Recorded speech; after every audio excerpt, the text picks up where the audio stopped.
Today, I'm here in Hamilton, Ontario, on site at an ADU project with 555 Construction, and I've got Yasser here with me. Okay, so we're gonna go to 4 of our active live projects for ADUs. This is stop number 1. We like to call this our entry-level ADU, which is essentially just a retrofit garage conversion to an ADU with 300 square feet.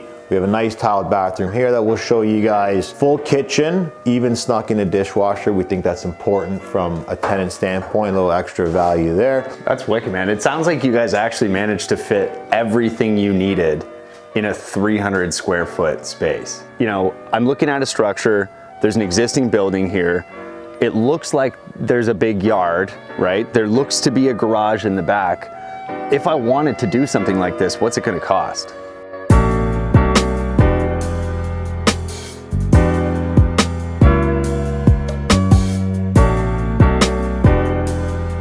Welcome back to the Canadian Real Estate Channel. I'm Adam JD Martin, your host, and today I'm here in Hamilton, Ontario, on site at an ADU project with 555 Construction, and I've got Yasser here with me.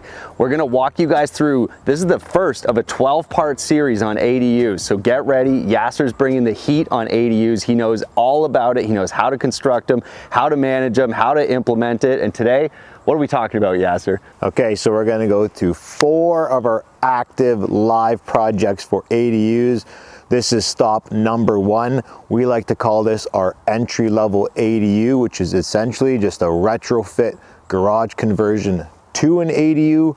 We're gonna take you through construction, planning, the do's, the don'ts. All right, Yasser, let's kick this off right from the top. How do we begin looking for a project like the one we're going to be talking about today?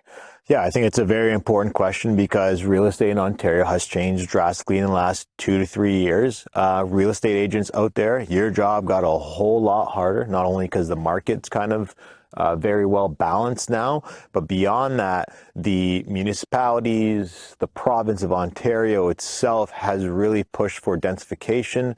So they've done a lot of rezoning plans or amendments to existing lots, residential, to expand on the lot. So most lots like this one, it's a standard bungalow with a detached garage in the backyard, were only single family homes a couple years ago, and they could only ever be a single family home. Now the highest and best use has gone to 3 or 4 units in some cities. We're in West Hamilton today. The highest and best use for this one based on the zoning is actually 4 units. We're talking about 3, but I'm just showing you the potential. So when you are looking or shopping with your realtor, I think it's very, very important to look at the zoning and the bylaws first. Not the pretty kitchens, not the pretty floors. That stuff will come after. And then beyond that, if you're looking to densify and adding more units, that's where the building code comes into place, where a team like us can help you shop and finding the right product.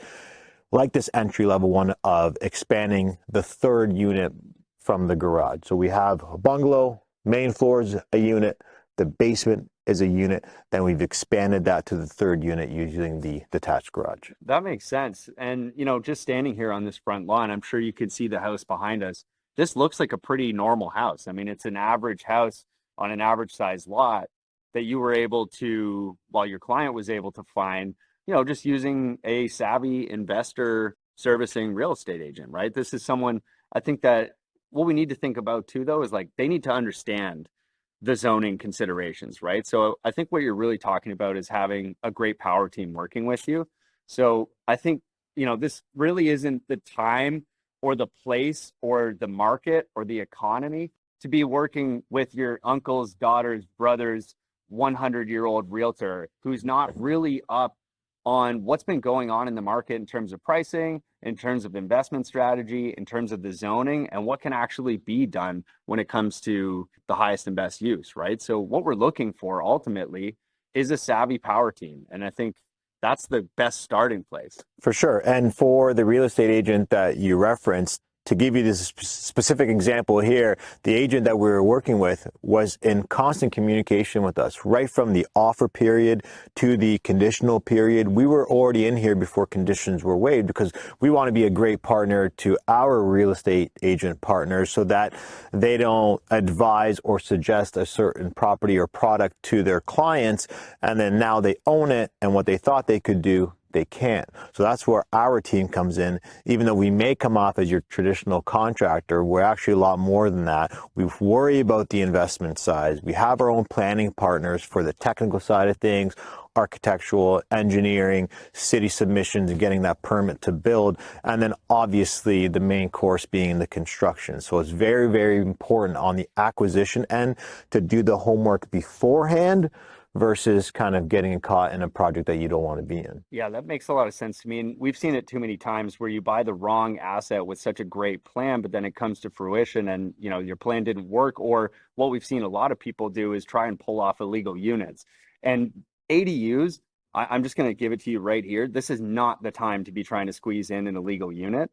We're going to be going all out here when it comes to the engineering, when it comes to the permitting process, and when it comes to being professional about adding these units. And there's great reason to do it. Later in the video, we're going to be talking about how projects like this can be subsidized greatly by the government. And so this is one of those times where you really want the right power team. And again, it's a team because those services are integrated.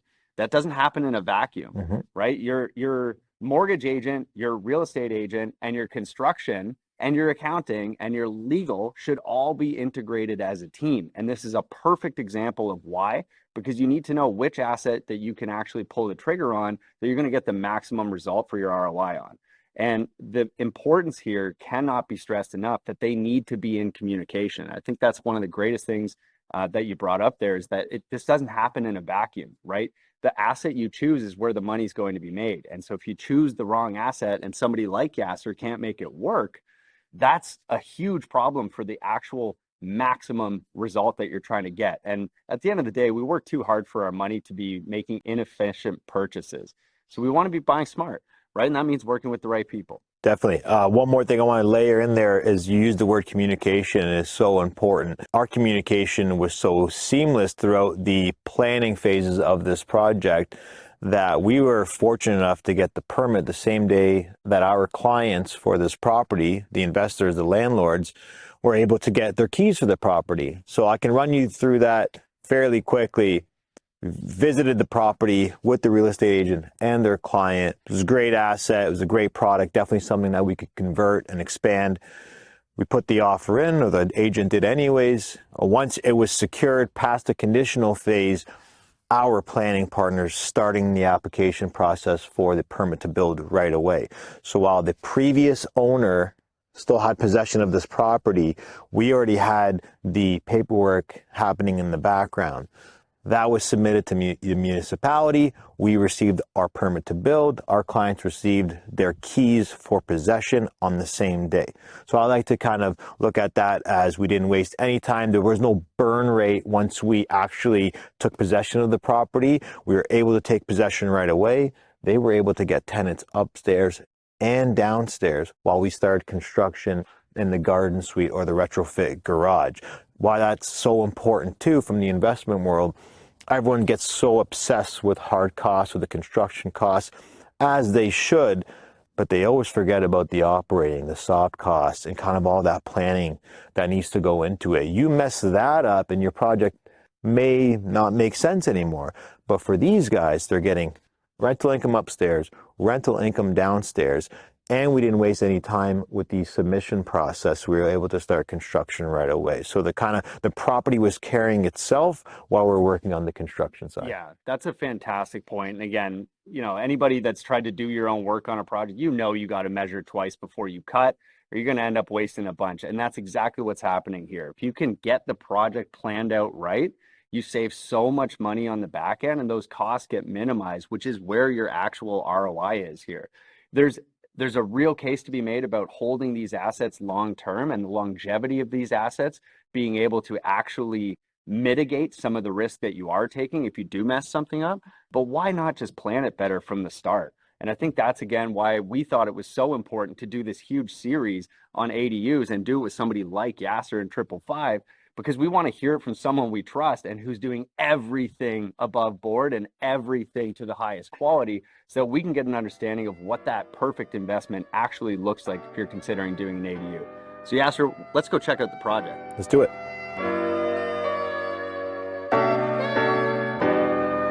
All right, so we just came around back to our very first project that we're going to be showing you. And what I would like to know from you, Yasser, is somebody who's invested in a bunch of different types of real estate assets. I've never done an ADU before. So what I'm trying to understand is, how does one actually get into one of these projects? What does it look like?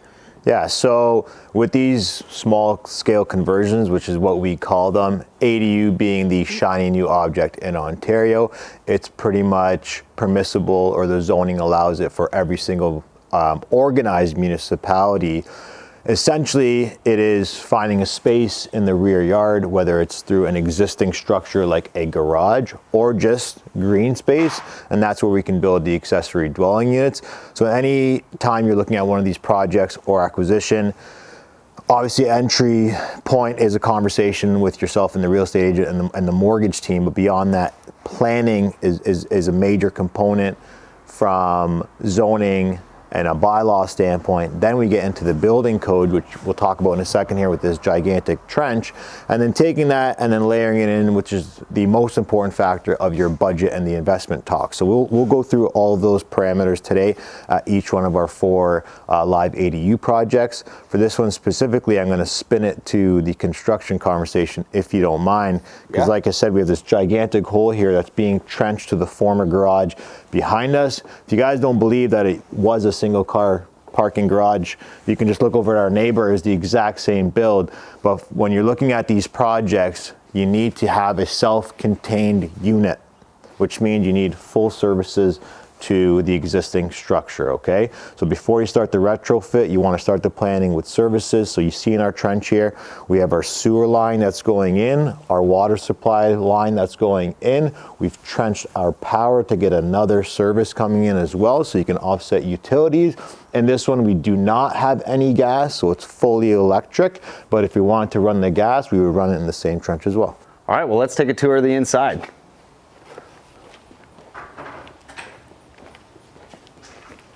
All right, guys, so you can see how we're kind of on the finishing stages of a project like this. So once again, we've taken this rough shell of a single parking garage and converted it into an accessory dwelling unit now. I'll give you a quick spec rundown on this. It's about 300 square feet, so we don't have too much room, but we can talk about numbers after, about the added value that small square footage can entertain in your portfolio. But 300 square feet, we have a nice tiled bathroom here that we'll show you guys. Full kitchen, even snuck in a dishwasher. We think that's important from a tenant standpoint, a little extra value there.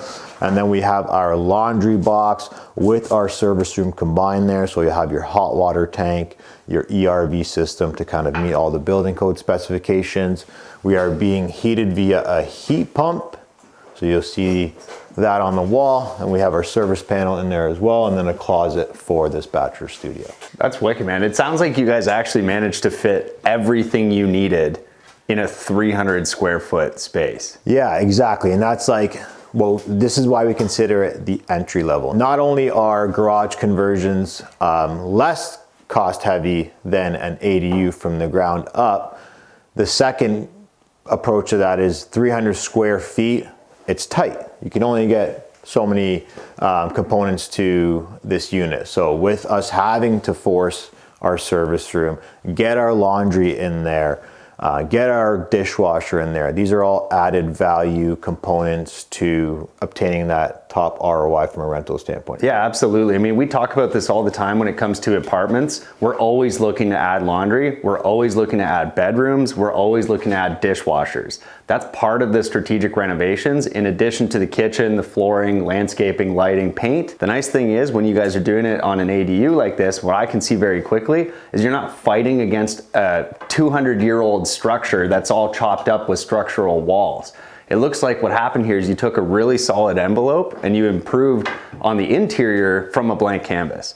And that seems so much more achievable, honestly speaking, than some of the projects that I've engaged in these really old chopped up century buildings, where it's honestly just as expensive. It probably takes more time and you don't get the result, right? You do not get this clean, airy, bright result with all these value adds that actually contribute to maximum rent. Exactly. Yeah, you're kind of like controlling the result in this case, right? But you use another word in there that I want to kind of emphasize in solid.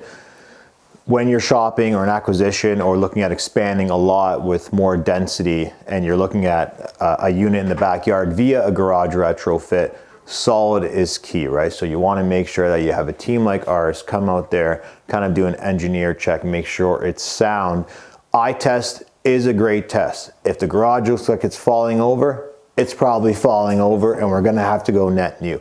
But if the garage can either be used the way it is or reinforced in some way, simply from a cost for construction standpoint, that is always going to be easier to digest versus brand new or net new, where we're kind of excavating and doing foundation and building ground up. Yeah, and guys, stay tuned as well. Make sure you guys are subscribed, because we're going to check out some other types of construction and other types of ADUs with Yasser and 555, where they're actually building brand new structures and building that from the ground up.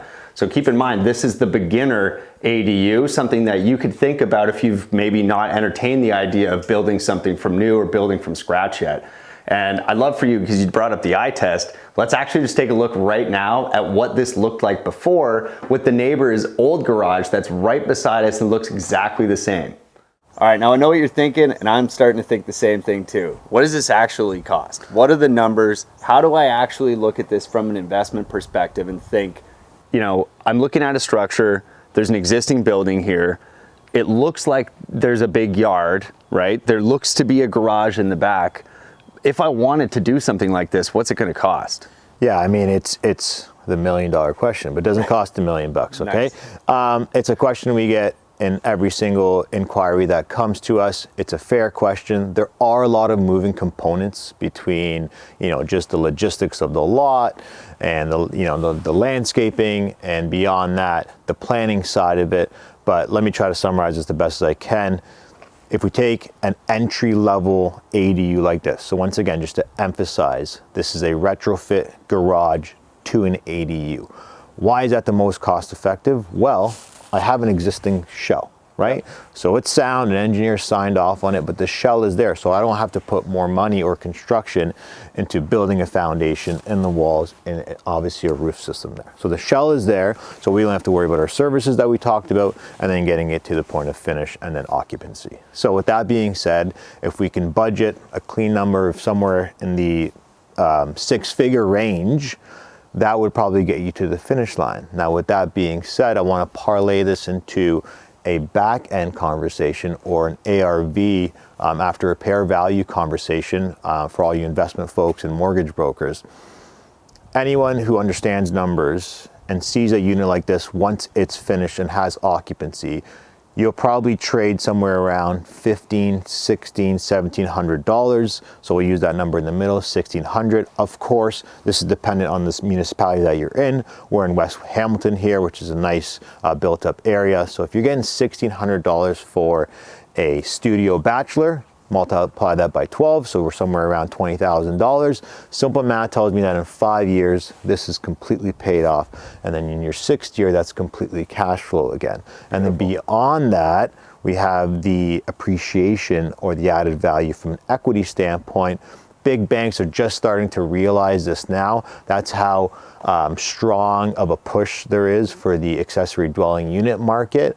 Equitable is the first recognized bank that's discussing or having these conversations, and they're looking at an ARV of construction costs plus 20% on a refinance. Wow, guys, that's a fantastic opportunity to actually look at financing these types of things, because again, we have an existing structure, and you know, correct me if I'm wrong, but this structure is actually occupied right now, right? This is actually currently being rented out.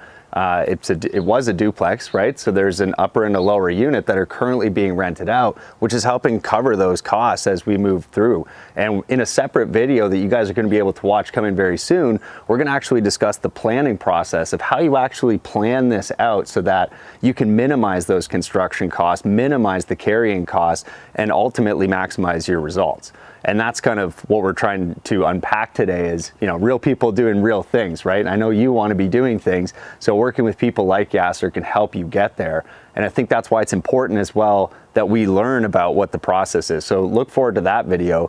But in terms of really just discussing how this gets implemented, like, guys, we're on like what appears to be probably like a 50 by 100 lot. Like, this is not like a special lot by any means. It's not a huge property out in the middle of nowhere. Like, driving up here, I kind of drove up the mountain in Hamilton. We're in a very, you know, relatively dense residential neighborhood. Like, this is not happening in a big open field somewhere. This is a normal looking house, a normal looking duplex with a normal size garage in the back, and you're able to, with 6 figures, you know, create an asset that's going to pay for itself in about 5 years and then continue giving you results over the lifetime of that investment. So you could hold this thing for 10 years and double that money out. So it's really exciting to hear the banks starting to finance that and starting to actually get on our side, because the province has been talking about expanding density forever. It's always been a problem. We've talked about housing crisis 100 times on this channel. It's really cool to see this in practice and to see it in person. That's why it was important for the Canadian Real Estate Channel to come out today and talk to you, because I wanted to walk on this ground and see what it looks like. This is a normal lot, a normal duplex. And with 6 figures, you're able to add a whole other unit in here that's beautiful. It's got everything you want, from the dishwasher, you know, to the dryer and the washer. Self-contained unit, right? Somebody can live in here and they never need to see the people inside that duplex. It's self-contained. It looks brand new from the outside. It looks brand new on the inside. And it was just a garage. How long ago did you guys start this project? Yeah, this is only a couple months in the making, right? And we'll dive into the next video with our planning conversations. But since we're taking a strong crack at the numbers here, and if they didn't sell you enough, which is pretty crazy to me, aside from you maybe wanting it for free, but if I can sell you a little bit more, Adam touched upon it about how much the government parties are pushing this, whether it's the municipal or provincial, and we're seeing programs come out at the federal level. Doesn't matter which party that's pushing these incentives, but if those numbers don't make enough sense for you, how about this? A lot of municipalities are pushing their own rebate programs specifically for ADUs. So if we're getting into this in the 6-figure range for the construction cost, we talked about what the back end looks like from an ARV standpoint and the rental income that's coming in and the appreciation that we're forcing out of this project. But beyond that, maybe the government can pay for some of this stuff, right? So depending on your municipality, they can range anywhere between $25,000 to $80,000 rebates. Obviously, do your due diligence on the conditions of those programs, but if they satisfy your needs, then that's even more money that could play into our project. Yeah, and honestly, that range 20 to 80,000, like, this is worth doing the homework, guys, because think about it. If it's 6 figures and we're deducting 20, that's 20%. If it's 80K that you're receiving, that's 80% off of this investment. There's no other way to get that type of capital without having to work a ton. And you guys know just as well as I do, you're getting taxed on every dollar you earn. So go and try and make 80 grand, right? You got to make at least 160 to keep that 80, and that assumes you didn't spend any of it on the way. So this really is one of the best ways that you could invest in real estate in 2024. And I think that as we lean into 2025, we're going to see a lot more of these types of projects. And I think you guys are going to need to stick around the Canadian Real Estate Channel, stay tuned to figure out how to actually plan and implement these projects. And that's going to be our next video, Yasser. So thank you so much for showing us the entry-level retrofit garage ADU today. I hope this video was helpful. And if you guys have questions and comments, you need to drop them below, because I'm too dumb to answer them. But we have Yasser here to do that, and he's willing to engage with you guys. So if you have questions, drop them below or reach out to Yasser at 555 Construction. We're here for all your ADU needs. And this is, again, 1 out of 12 videos we're going to be launching in this series. So stay tuned.